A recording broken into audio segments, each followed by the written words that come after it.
오늘은 등불을 켠 교회, 등불이 되는 교회라는 제목으로 말씀의 은혜를 나누겠습니다. 사실은 오늘을 포함해서 5주간 동안 이 교회에 관한 말씀을 나눴습니다.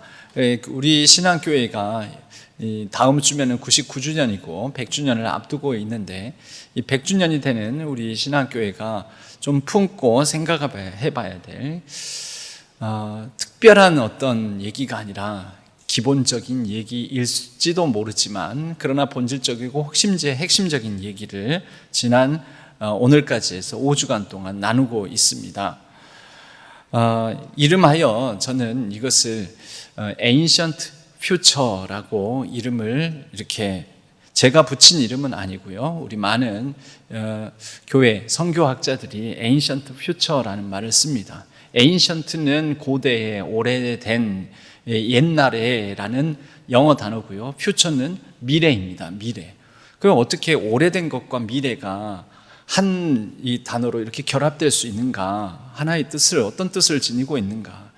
여러분, 우리가 추구해야 될 미래는요, 퓨처는요, 사실 그렇게 새롭고 특별한 데 있지 않습니다. 이미 오래전에 있었던 것입니다. 이미 오래전에 간직하고 있었고, 또 교회의 본질로서 이 교회가 갖춰야 될 어떤 모습들을 오래전, 바로 에인션트에서 찾을 수 있다라는 거죠. 우리에게 있어서 그 에인션트는 바로 성경 안에 있는 여러 교회의 모습들에서 그것을 찾을 수가 있습니다.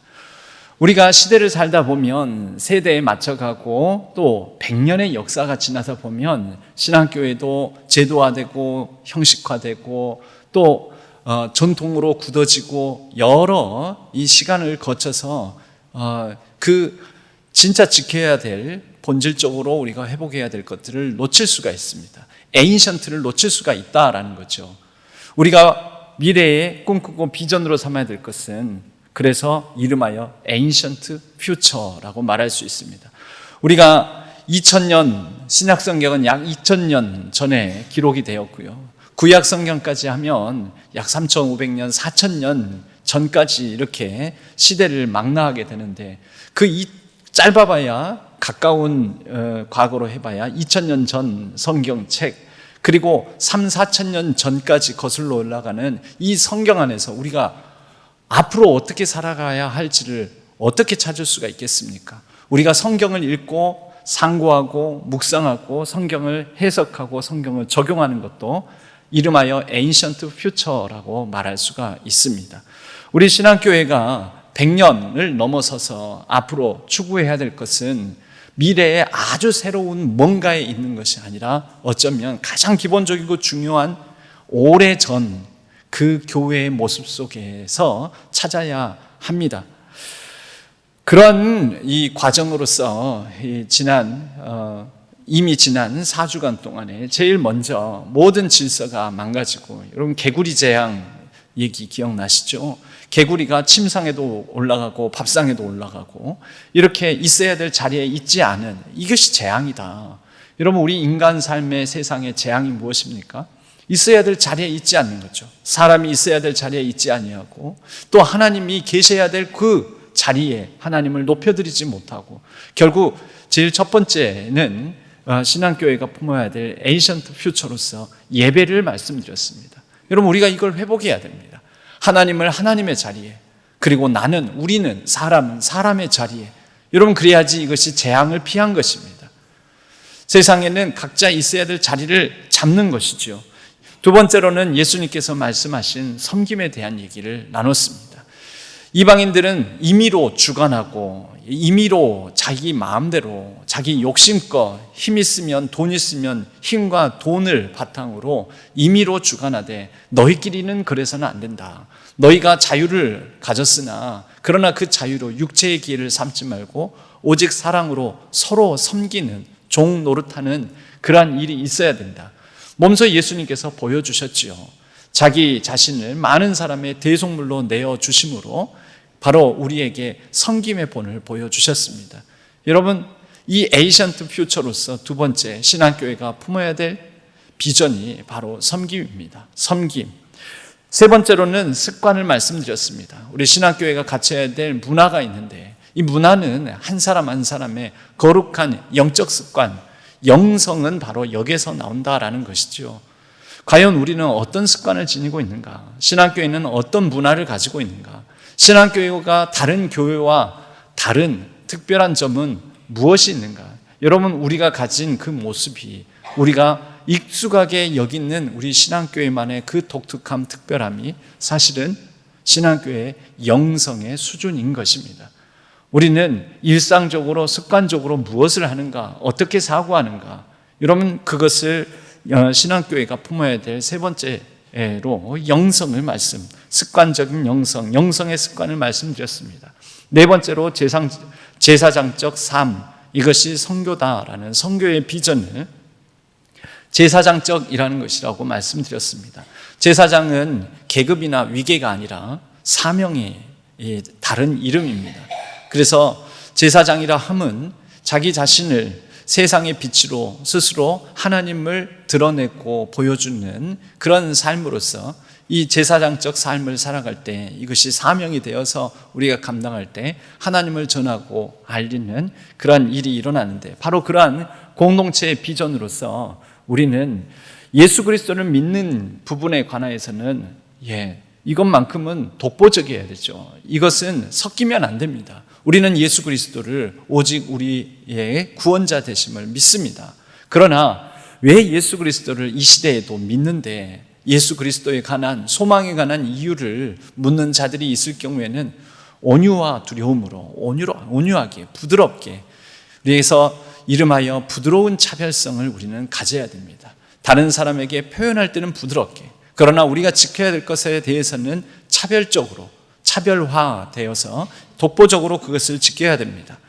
그리고 공동체의 모습은 우리끼리는 서로 사랑하는 응집성이 있어야 되겠지만, 그러나 열린 마음으로 손님 대접하기를 계속하는 이방인, 타인, 또 교회 밖에 세상과 사람들을 향하여서는 열린 개방성을 동시에 지녀야 된다라는 말씀을 제사장적 삶, 또 공동체의 모습으로서 우리가 품어야 될 모습으로 지난 주일 말씀을 나눴습니다. 오늘은 조금은 더 구체적으로 어느 한 교회의 샘플을 오늘 본문 속에서 찾고 그 교회로부터 우리가 품어야 될 교회의 모습을 생각해 보고자 합니다. 오늘 본문에 등장하는 교회가 어디 있느냐고 말할지 모르는데, 여러분 이게 교회입니다. 진짜 교회가 무엇인가? 사실은 이 교회의 모습을 가지고 교회는 생명력을, 로마의 핍박과 또 소외, 차별, 다른 사람의 오해, 비난을 받으면서도 바로 이 교회의 모습을 가지고서 생존했고 또 부흥했고, 그렇게 하나님을 전하는 선교적 사명을 감당해 왔습니다. 오늘 교회가 있습니다. 어디입니까? 드로아에 있는 교회입니다. 드로아, 우리가 드로아 하면은 익숙하지 않을지 모르는데요, 세계사적으로는 드로아가 바로 트로이입니다. 트로이를 성경 번역, 우리말 성경 번역으로는 드로아로 번역하고 있습니다. 트로이 해도 전 잘 모르겠는데요, 트로이 목마라고 들어보셨습니까? 또 아킬레스가 이 사람입니다. 사람. 바는 사람이고 바는 신의 아들이죠. 신과 인간이 이렇게 결혼해가지고 낳은 사람이에요. 그래서 굉장한 어떤 이 용사로서 힘을 가진 사람이었었는데, 딱 하나 요 뒤에 발 뒤꿈치 여기만 그 철갑을 두르지 못해가지고 단단하지 못해서 이 아킬레스 건이라는 말을 우리가 쓰지 않습니까? 바로 그것이 이 트로이 전쟁에 관련해서 아킬레스라는 사람이 나옵니다. 이게 우리에게 익숙하지 않은 지명 같지만 익숙한 지명일 수도 있다라는 말씀을 드렸습니다. 그런데 이 드로아라는 곳은 이 사도행전에서 또 특별한 어떤 의미를 갖는 곳이기도 합니다. 바울이 2차 선교 여행을 하면서 2차 선교 여행에서 그는 유럽 쪽으로는 건너가지 않으려고 했습니다. 아시아 지역, 다시 말해서 터키 지역을 중심으로만 선교를 하려고 그랬습니다. 그런데 자꾸 아시아 쪽으로 선교의 방향을 돌리려고 하면 자꾸 길이 막히더라는 거죠. 그래서 그 어디로 가야 될지, 아니 그러면 선교를 해야 되는데 선교를 하지 말라는 것인지 고민하면서 긴긴 밤 하나님께 기도를 합니다. 기도를 하는 중에 하나님께서 환상을 보여주시는데 그 환상을 보여주신 장소가 드로아입니다. 이 트로이에서 환상을 보고 마게도냐인이 바울 보고 건너와서 우리를 도우라, 건너와서 우리를 도우라. 마게도냐는 어디입니까? 오늘날 그리스입니다. 유럽 지역이죠. 유럽에 건너와서 유럽에 선교를 하라는 하나님의 뜻이구나 해서 그가 이 드로아의 밤을 거쳐 바로 마게도냐의 첫 성 빌립보로 건너가게 되는 것이 2차 선교 여정 가운데 일어났던 일입니다. 바로 그 드로아인 것입니다. 오늘 우리가 읽은 20장의 본문은 이 드로아가 2차 선교 여행이 아니라 드로아를 거쳐갔기 때문에 드로아에서도 복음을 전했겠죠. 예수를 주로 고백하는 그리스도인들이 생겼습니다. 그래서 드로아에 예수 믿는 사람들의 모임이 있었겠죠. 그 모임이 교회입니다. 여러분, 교회는 무엇이 교회입니까? 예수 믿는 사람들이 교회입니다. 사람들. 그 사람들의 모습 속에서 우리는 앞으로 우리가 품고 꿈꿔야 할 교회의 모습, 우리가 갖춰야 될 교회의 비전을 우리가 세울 수 있다라는 것이죠. 바로 그 드로아 2차 선교 여행 중에 예수 그리스도를 전하고 믿게 된 사람들이 있었던 이 드로아라는 곳에 3차 선교 여정 가운데 또다시 들리게 됩니다. 머물러서 이곳에 일주일간 머무르게 되는데요. 오늘 본문 말씀에는 20장 6절에 우리가 읽은 본문은 7절부터 읽었습니다. 그런데 6절에 보면 6절에 이렇게 나옵니다. 우리는 무교절 후에 빌립보에서 배로 떠나 닷새만에 드로아에 있는 그들에게 가서 이레를 머무니라. 그러니까 지금 드로아에 머무는 게 일주일 머무르게 된다라는 거죠. 어디서 왔습니까? 빌립보로부터 오게 됩니다. 지도를 잠깐 보았으면 좋겠습니다. 바울의 바로 전도 여행지 1차, 2차, 3차 그리고 4차라고 말할 수 있는 마지막은 로마를 향해서 나 로마에 가서 황제 앞에서 내가 재판을 받겠다 하면서 로마로 압송되어 가는 마지막 네 번째 여정지까지 해서 바울의 1, 2, 3, 4차 총 4번의 큰 여정지를 우리는 볼 수가 있습니다. 이 중에서 까만색 점선으로 되어 있는 부분이 오늘 우리 본문에 등장하는 3차 여정지입니다. 처음 시작을 안디옥부터 봐야 되겠죠. 여러분에게서 보면은 오른쪽 제일 가운데 끝쯤에 안디옥이라는 지명이 보이실 겁니다. 그 안디옥이라는 곳에서 점선, 까만색 점선을 따라서 가면 다소를 거쳐서 어디로 갑니까? 저쪽 에베소로 갑니다. 에베소는 우리에게 익숙한 곳이죠. 3차 선교 여행의 가장 핵심 전도지가 에베소입니다. 에베소에서만 자그마치 3년을 머물게 됩니다. 그러면서 에베소에서 많은 부흥을 경험하고 많은 역사를 나타내게 되죠. 그런데 많은 부흥이 일어나면 그때 에베소 문화와 충돌이 일어나게 되고, 그래서 에베소에서 바울은 요주의 인물로 낙인지켜서 생명의 위협도 느껴지기 때문에 이제 자리를 피하게 됩니다. 에베소에서 어디로 건너가게 되냐면 배를 타고 건너편 유럽이요. 즉 에베소 지역은 지금의 터키 지역, 아시아 지역입니다. 건너편으로 건너가겠는데 까만색 점선을 따라서 에베소에서 가면 건너편 바로 마게도냐 지방, 그곳에 여러 2차 선교 여행 중에 복음을 전했던 지역들을 쭉 훑어 둘러보면서 그들을 격려하고 또 복음을 다시 전하고, 그렇게 밑에 고린도까지 내려왔다가 고린도에서 다시 거슬러 올라가서 저 위에 빌립보, 여러분 빌립보가 마게도냐의 첫 성이라고 하지 않습니까? 바울이 유럽에서 복음을 전했던 첫 번째 성이 빌립보입니다. 그런데 빌립보가 첫 성이라 하면 떠날 때는 어떻게 되겠습니까? 마지막 성이 되겠죠. 그래서 마게도냐 지역의 마지막 성으로 빌립보에서 오늘 6절로 오게 되는 거죠. 6절에 빌립보를 떠나 닷새 만에 어디로요? 드로아에 이르게 되니. 그래서 닷새 만에 드로아에 와서 지금 드로아에서 일주일간을 머무르게 되는 것이 오늘 말씀 본문의 배경입니다. 여러분, 바로 이곳에서 바울이 하는 일을 보여주고 있는데요. 드로아에 그리스도인들이 있었습니다. 그런데 7절 말씀에 보면 그 주간의 첫날에 우리가 떡을 떼려 하여 모였더니, 여러분, 그리스도인들이 모여서 하는 게 뭐였냐면 떡을 떼는 일이었습니다. 밥 먹는 거구나. 그래서 오늘 이렇게 3부 예배 끝나고도 점심을 제공해 주는구나.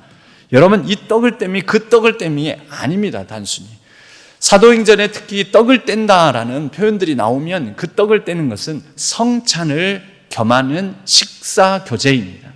그럼 성찬은 무엇입니까? 이것은 내 몸이다. 이것은 내 피다. 예수님의 살과 피, 곧 예수 그리스도를 서로 나누는 모임이었다라는 것이죠. 그때 당시에 이 떡을 떼려면 떡을 준비하는 사람이 있었을 거고 식사를 준비하는 사람이 있었을 거고, 여러분, 그때는 이 부자 교인들이 많지 않았습니다. 드로아, 로마, 헬라화된 이 도시 안에 그리스도인들은 하층민들이 거의 대부분이었어요. 특별히 드로아는 가난한 사람들이 예수 그리스도를 영접했던 것 같습니다. 그런데 그들이 음식을 준비해서 모인 사람들을 대접하려면 자기 살을 떼어줘야 되는 거죠. 자기 것을 나눠주는 거죠.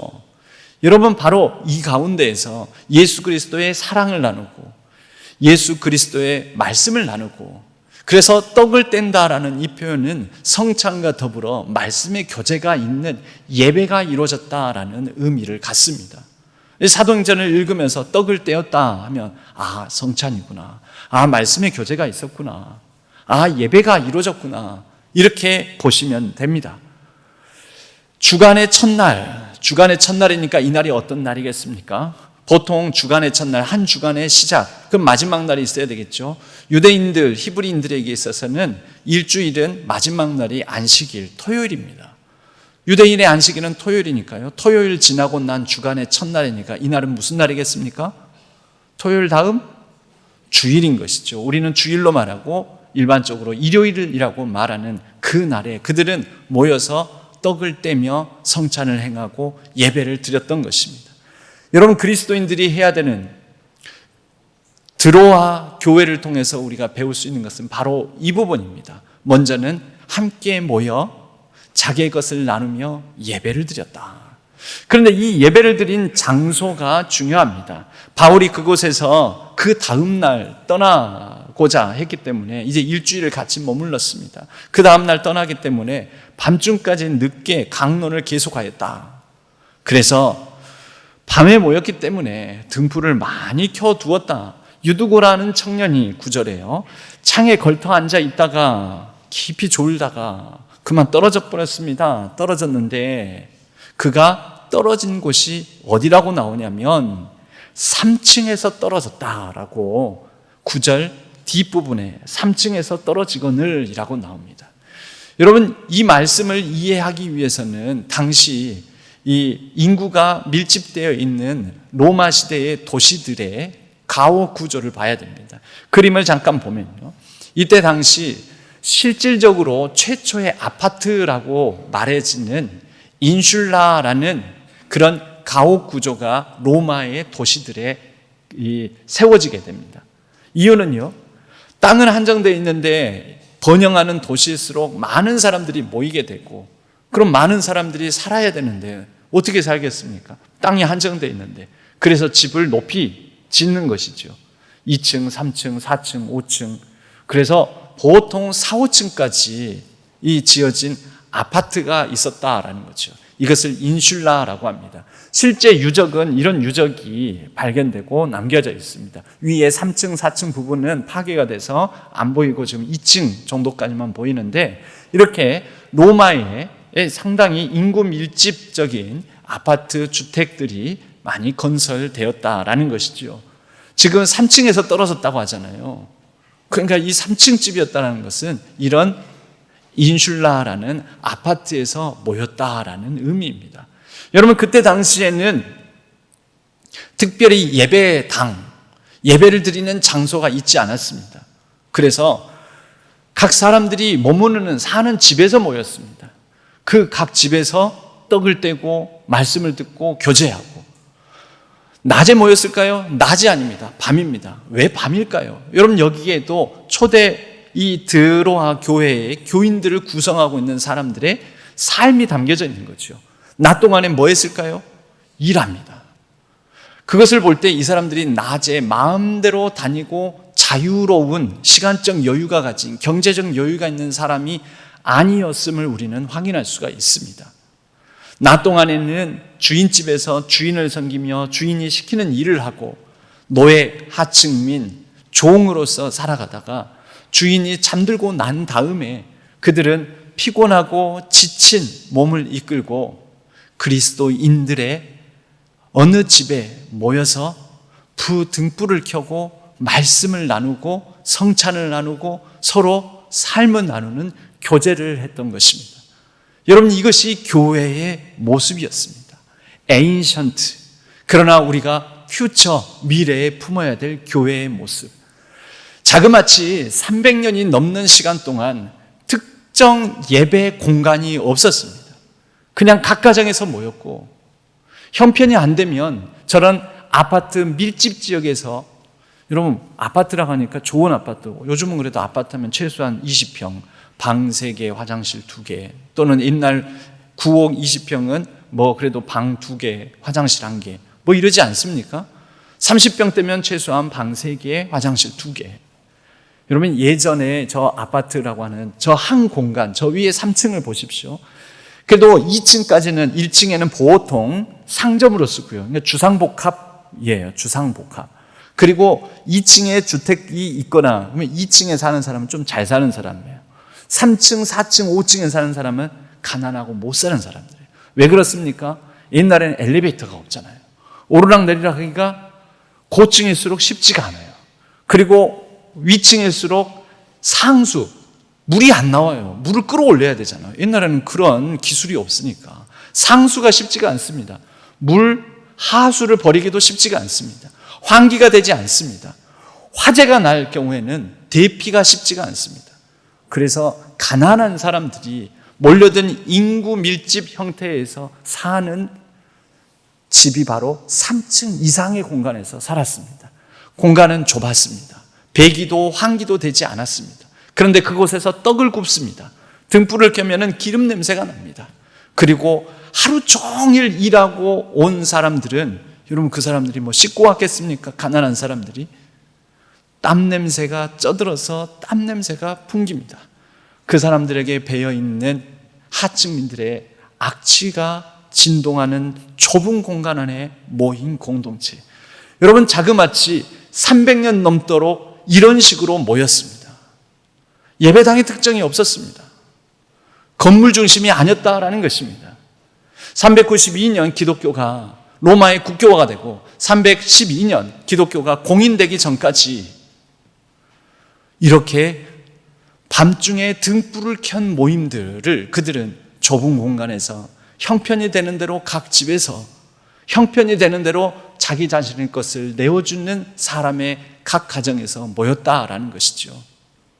여러분, 여기에서 우리는 질문을 한번 던져보고 싶습니다. 여러분, 만약에 우리는 지금 예배당, 예배 공간이 있지 않습니까? 크고 넓고 나름대로 아늑하고 쾌적한 주차장도 있고, 여름에는 에어컨이 나오고 겨울이면은 난방기가 돌아가는. 여러분, 그런데 우리 신앙교회는 만약에 이 예배당이 없으면 신앙교회가 유지가 될까요? 여러분, 이렇게 모이는, 쾌적하게 안락하게 좀 편안하게 모이는 이 공간이 없이도 신앙교회는 유지가 된다면 몇 년이나 유지가 될까요?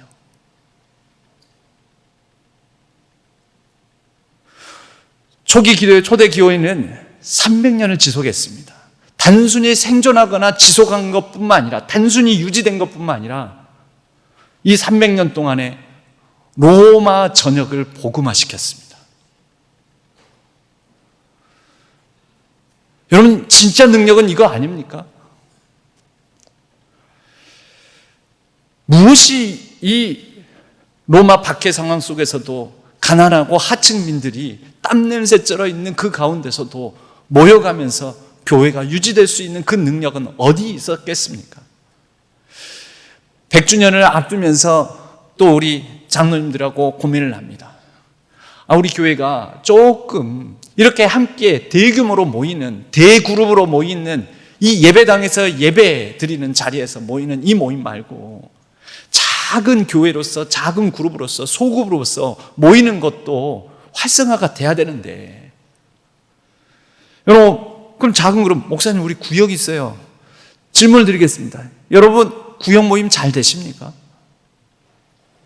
아니, 그렇게 작은 모임으로 모이는 것에 관심은 있으십니까? 그거 왜 모여야 되는데요? 귀찮고 번거롭고 피곤하고, 요즘은 다 맞벌이하고 아니면 손주 봐야 되고 일도 많은데, 각 가정에서 모이고 혹시 식사 교제 나누고 그러려면은 이거 얼마나 밥 차리고 준비하고 얼마나 번거로운데, 집을 누군가한테 오픈하고 내어주고 함께 모이고 부산을 떤다는 게 참 오늘날에는 안 맞습니다. 그럼 옛날에는 맞았습니까? 바울이 살던 서기 50년에서 70년 그 사이에는, 그 옛날에는 맞았습니까? 여러분, 그들에게 더 안 맞았습니다. 그런데 그게 교회의 힘이고 능력이었습니다. 저는 코로나가 다시 온다면 그때는 우리 신앙교회가 무엇으로 유지가 되고 무엇으로 버틸 수 있을까? 코로나가 오지 않더라도 100년이 넘어서서 우리 신앙교회의 능력은 어디에 있을까? 큰 예배당이요? 여러분, 예전에 여기에서 700명이 넘게 한 번의 예배에 700명, 800명이 모였다고 합니다. 그런데 지금은 그렇지 못하지요. 그럼 과거의 향수만 가득히 갖고 있어야 되겠습니까? 700명, 800명 모였던 그것을 자랑하시렵니까? 제가 기독교 CBS 뉴스 가운데 미국 교회가 문을 닫는다, 미국 교회가 팔려나간다. 여러분, 예전에는 유럽 교회 얘기는 들어보셨을 겁니다. 유럽 교회 오래된 고풍스러운 교회 건물들이 팔려나가고 카페로, 술집으로, 나이트클럽으로 막 이렇게 바뀐다라는 얘기 들었는데, 지금 미국 교회가 문을 닫고 있다는 거예요. 그런데 그 뉴스 말미에 김선일 교수님, 웨스트민스터 신학대학원 대학교 김선일 교수님이 인터뷰를 합니다. 하면서 이렇게 얘기를 하더라고요. 그 뉴스의 한 토막인데 제가 캡처를 해왔습니다. 옛날부터 구도심에 쭉 있던 교회 있잖아요. 큰 변화가 없는 교회들. 그런 교회들이 보면 그 교회들을 보면 신앙 결속도라고 할까요? 생동감이 약한 편이에요.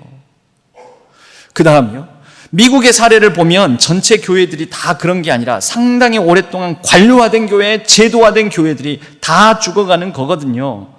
국내에서도 오래된 중형 교회들이 많이 문제거든요. 여기서 문제라는 게 문을 닫고 줄어들고 쇠퇴하고 심지어 소멸하고 그렇게 된다라는 것입니다. 미국 교회의 뉴스 제목이었어요. 그래서 미국 교회가 그런가 보다 하고 봤다가 이 부분을 보면서 저는 어쩔 수 없이 우리 교회를 생각할 수밖에 없었습니다. 여러분, 생동감이 없어진다. 그건 뭘까요? 우리는 교회 건물만 남기겠습니까? 이제는 이 교회 건물도 다 못 채울 텐데, 이미 지금 못 채우고 있지 않습니까?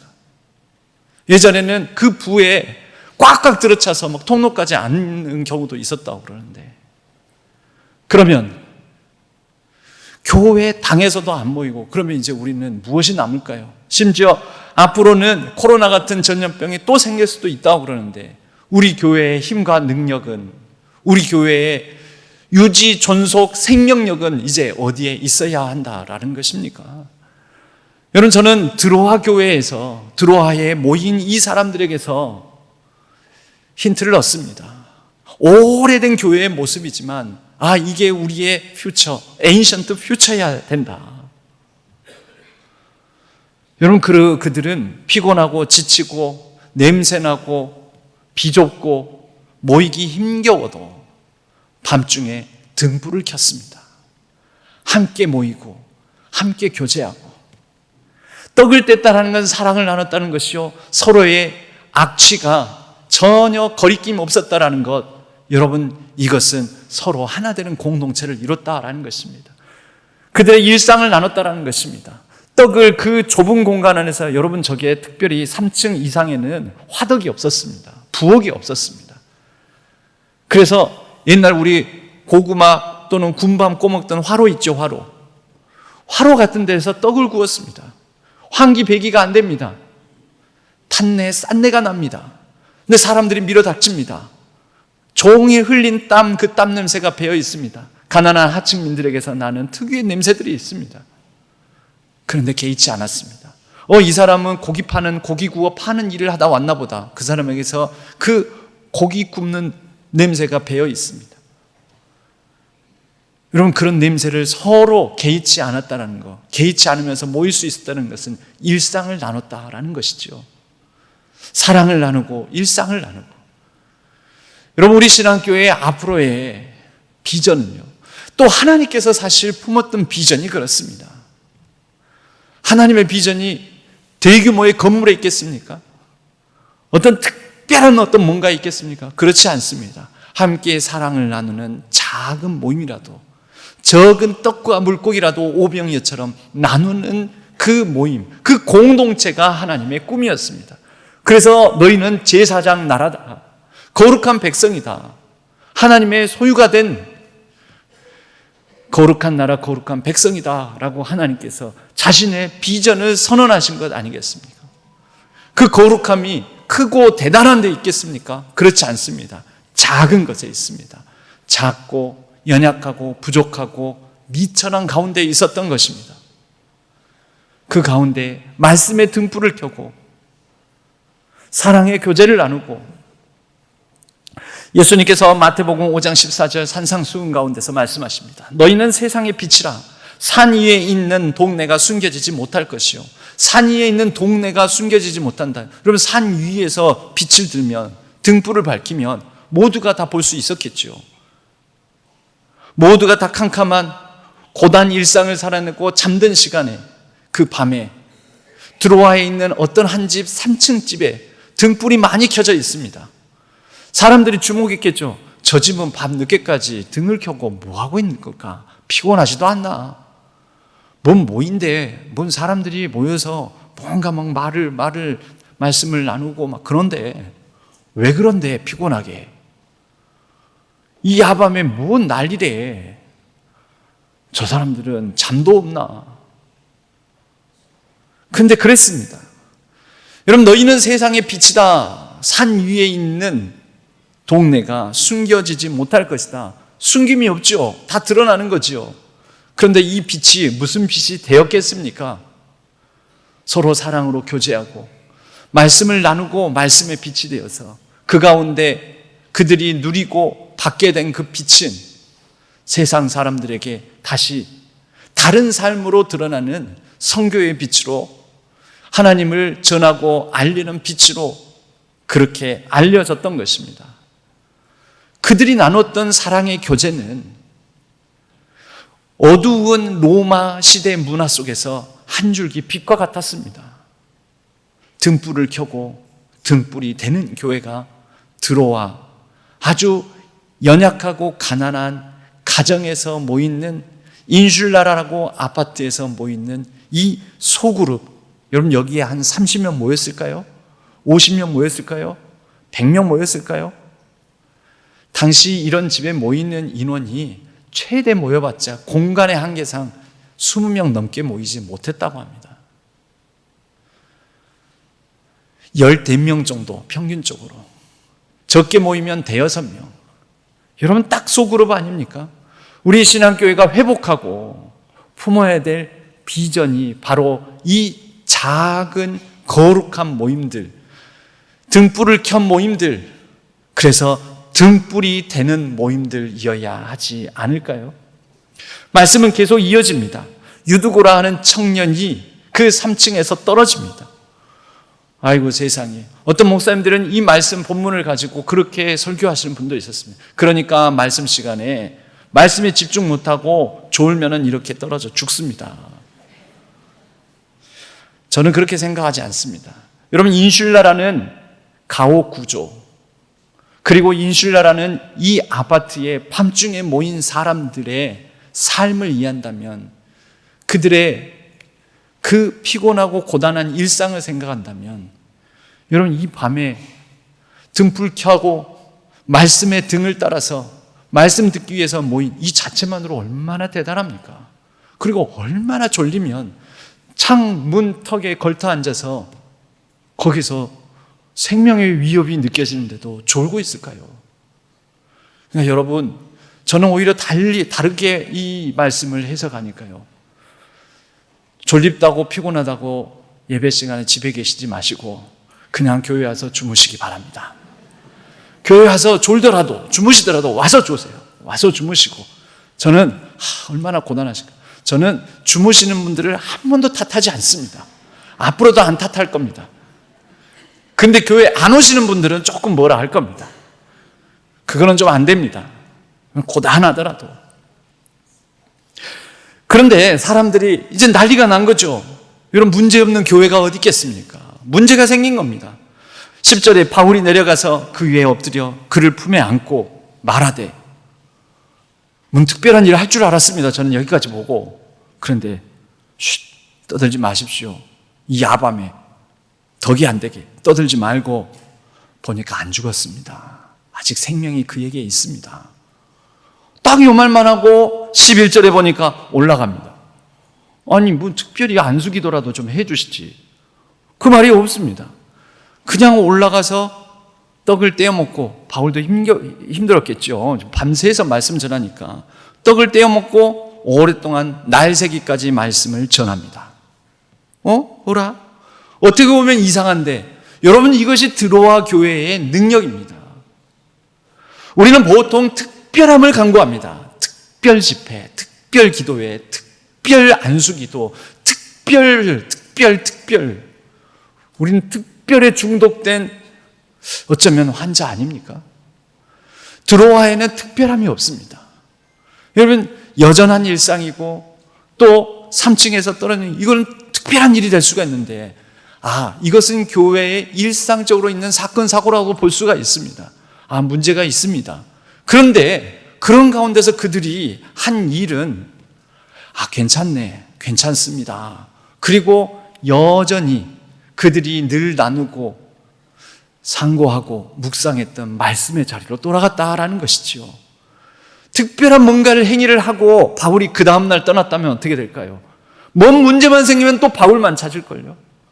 바울이 와야지 이거 해결한다. 바울이 선생님이 와서 기도해 줘야지 이거 풀릴 거다, 살아날 거다, 될 거다. 여러분, 진짜 건강한 교회는 어떤 누군가에게 능력이 있지 않습니다. 어떤 특별한 사역에 능력이 있는 게 아닙니다. 일상적인 말씀의 자리를 지키고, 일상적인 예배의 자리를 지키고, 일상적으로 떡을 떼고 함께 일상을 그냥 그렇게 살아가는 거. 여전히 뭐 대단한 것도 없이 특별한 것도 없이. 그런데 그것이 능력입니다. 건강한 교회입니다. 이 목사님이 꼭 이 목사님이 해줘야지. 여러분, 건강하지 않은 교회입니다. 예수님께서도 육체에 몸을 지니고 보고 만지고 함께 먹고 마시고 할 수 있는 예수님의 현존이 이 땅에 남아있지 않습니다. 그렇잖아요? 승천하셨잖아요? 그런데 예수님께서 말씀하시길, 내가 떠나는 것이 너희에게 유익하다. 예수님의 현존이 사라진 자리가 복되다라는 것입니다. 여러분, 이게 성경이 말하는 역설입니다. 여러분, 특별한 누군가가 있어야지만, 특별한 뭔가를 해야지만 정말 능력 있고 특별해지고 건강해진다고 하면 그건 진짜 건강하지 못한 것이죠. 바울이 전한 일상적인 복음, 예수 그리스도를 통하여서 전하여 준 그 복음, 그 말씀만이 남겨져 있고, 바울이 떠나도 여전히 그들은 예배와 나눔과 등불을 켜고 등불이 되는 삶을 살아가고 있는 공동체. 여러분, 이것이 진짜 교회 공동체, 신앙 공동체의 능력인 것이죠. 그러니 우리는 눈에 보이는 뭔가를 믿는 것이 아닙니다. 건강한 교회 공동체는 눈에 보이는 뭔가를 의지하고, 눈에 보이는 건물을 의지하고 신뢰하고, 눈에 보이는 어떤 특정 사람을 의존하고, 기도 많이 하는 어떤 권사님, 어떤 그분을 막 따르고. 아니죠. 여러분, 우리 기도 공동체는, 우리 신앙교회는 누구를 의지하고 뭐 특별함을 의존하는 것이 아니라 일상화된 하나님과의 교제, 눈에 보이지는 않지만 보이지 않는 가운데서 일하시고 역사하시는, 보이지 않는 하나님을 의지하고 하나님을 신뢰하는 교회 되기를 바랍니다. 여러분, 그래서 그렇게 하고 바울이 떠났는데, 떠나고 난 다음에 12절은 어떻게 끝납니까? 사람들이 살아난 청년을 데리고 가서 적지 않게 위로를 받았더라. 여러분, 그 청년은 말씀을 듣기를 사모하는 청년이었으니까. 근데 자신의 일상의 고단함 때문에 졸다가 죽은 것 같았으나 다시 살아난 청년입니다. 어떻게 살았을까요? 그 청년과 더불어서 그들은 말씀의 교제를 나누며 또 여전히 그 좁은 집구석에 모여서 떡을 나누고 냄새밴 그 삶을, 일상을 나누고 사랑의 교제를 나누며 살아가는 일상에 위로가 있는, 치유가 있는, 회복이 있는 교회 공동체를 이루었다는 뜻입니다. 바울이 없어도, 바울이 있어서가 아니라 바울이 없어도 여러분, 이런 교회 공동체를 우리가 품고 꿈꾸며 이루어가기를 소망합니다. 여러분, 이것이 건강함입니다. 예전에 한 번 제가 이 사진을 나눴던 기억이 있는데요. 여러분, 울진 삼청에 지난 2년 전 2022년 3월에 정말 대한민국 역사상 가장 큰 산불이 났습니다. 그런데 그 자욱한 연기로 인해서 햇빛도 빛을 잃고 이렇게 그 검은 연기에 휩싸여서 검붉게 이제 타오르는 석양, 이제 곧 해지고자 하는 해질 무렵에 마지막, 이제 원래 밤에는 위험하니까 이 소방 헬기가 날지를 못합니다. 마지막 물 한 조금, 한 방울이라도 그 산불 진화를 위해서 떨어뜨려야 되겠다 하고 날아가는 헬기의 모습을 그 석양을 배경으로 찍은 사진입니다. 그 해에 최우수 기자상을 수상한 사진이 이 사진입니다. 그 다음 사진도 있는데 비슷한 사진이죠. 이렇게. 여러분, 그런데 이 사진이 우리에게 주는 메시지가 있습니다. 울진 삼척 그 대형 산불 화재는 결국 어떻게 진화됐는지 아십니까? 비가 와서 진화됐습니다. 비가 와서 산불이 다 꺼졌습니다. 그러면 우리는 묻게 되는 거죠. 저 해질 무렵 마지막 비행, 여러분, 떨어뜨리고 물 다시 퍼다가 다시 오기까지 그 사이에 해가 떨어져 버립니다. 마지막 비행이라는 제목이 붙어 있는데요. 해질녘 산불 진화를 위해 출격한 마지막 비행, 이렇게 되어 있습니다. 제목이. 그런데 이렇게 마지막 순간까지도 물 퍼다가 갖다 부을 이유가 뭐가 있습니까? 비 오면 끝나는데. 비 오면 끝나는데. 여러분, 이것이 그리스도인의 삶입니다. 오늘 한국교회 위기를 말하고, 여러분, 어쩌면 우리 신앙교회도 위기감을 가지고 이 상황 속에서 마음을 품고 기도하고 계획하고 대응해야 됩니다. 그런데요, 아예 하나님이 교회를 지키시니까 하나님이 하시지. 우리는 그 믿음을 갖습니다. 보이지 않는 하나님께서 분명히 역사하시고, 하나님을 의지하고 하나님을 신뢰하는 자, 하나님을 신뢰하는 교회, 하나님께서 일으켜 세울 것이다. 그런데 우리의 역할이 있습니다. 해질 무렵 석양을 배경으로 마지막 산불 진화를 위해서 안간힘을 쓰는 저 헬기처럼 우리는 우리가 할 수 있는 물 한 조금을 보태는 역할을 해야 한다라는 것이죠. 여러분, 그러한 노력 가운데, 그러나 하나님께서 비를 또 내려주시면, 은혜의 소낙비를 내려주시면 하나님께서 우리 신앙교회에도 적지 않은 위로를 받는 놀라운 역사를 이루실 줄로 믿습니다. 저와 여러분이 함께 등불을 켜고 등불이 되는 그러한 복된 삶을 살아가며 그러한 교회가 되면 우리 신앙교회에 아름다운 복된 풍성한 빛을 발할 뿐만 아니라 우리 신앙교회를 통해서 빛을 이 땅, 이 지역에 비추는 하나님 나라의 놀라운 역사를 펼쳐나가는 저와 여러분, 우리 신앙교회 되기를 주님의 이름으로 간절히 축원합니다.